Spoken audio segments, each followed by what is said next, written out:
কিছু বুঝতেছি না, আপনারা দেখতেছেন না, আপনাদেরকে বিবেক নাই, আমাদের বিবেক মরে গেছে।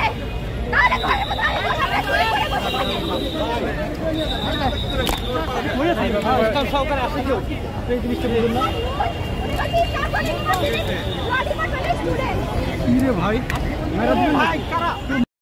পুলিশ দিয়ে আন্দোলন বন্ধ করা যাবে না, গুলি করে আন্দোলন বন্ধ করা যাবে না, হামলা করে আন্দোলন বন্ধ করা যাবে না, মামলা করে আন্দোলন বন্ধ করা যাবে না, পুলিশ দিয়ে আন্দোলন বন্ধ করা যাবে না, গুলি করে আন্দোলন বন্ধ করা যাবে না। দিয়েছি তো রক্ত, আরো দেব রক্ত, আরো দেব রক্ত, দিয়েছি তো রক্ত, রক্তের বন্যায় বেঁচে যাবে অন্যায়।